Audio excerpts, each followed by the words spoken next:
Dealing with numbness and tingling can be very frustrating. Let's talk about what one of the causes is. One of the causes of numbness and tingling is a herniated disc. What do I mean by that? When you look at the spine, you have vertebra, and in between you have a fluid-filled, jelly-like disc that actually provides cushion in between the vertebrae. When the vertebrae are moving, it pumps fluid into the disc and it keeps it hydrated. However, when the vertebrae become locked or stuck or fixated, then that disc starts to dry out because it is not getting nutrition from movement of the spine. And you can think of a disc like a jelly donut. So the outside of the donut would be the outside of the disc that we can actually see. It's a fibrous substance. The inside of the disc is actually fluid filled, just like a jelly donut would be.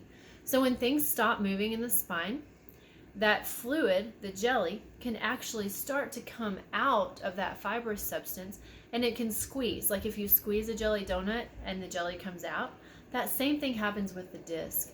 So what squeezes out actually touches the nerve. It puts pressure against that nerve. That's when you feel pain, and then you feel tingling, and then last you feel numbness. You don't feel it at all anymore. That's kind of that last stage. So we know that when there are areas of the spine that are working, we're not going to feel pain. We're not going to feel numbness. We're not going to feel tingling. When there are areas of the spine that aren't working, that's when we can look, number one, is the cause a herniated disc? And that's something that we deal with every single day in our office, and we've helped thousands of patients with it. It's not always a drug or surgery problem. It's simply the spine needs to get moving again.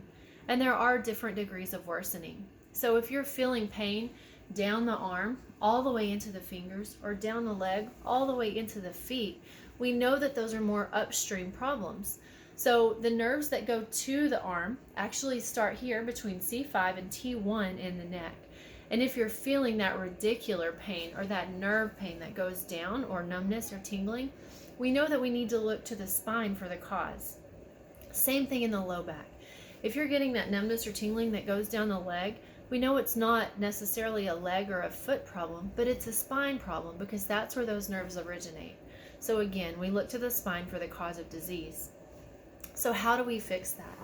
In our office, we take very specific x-rays and we look and see what's going on. What do things look like? And then that's where we begin adjusting you. We start getting the spine moving again so that the herniated disc can then repair itself. We know that the motion in between the vertebrae help give nutrition to the disc, fill it back up, and that's how it starts to go away. If you have any questions, please comment below. We would love to help you. Share this with someone you know that needs help, that needs to know that there is an answer besides drugs or surgery. So I hope you guys have a great afternoon, and I will see you later.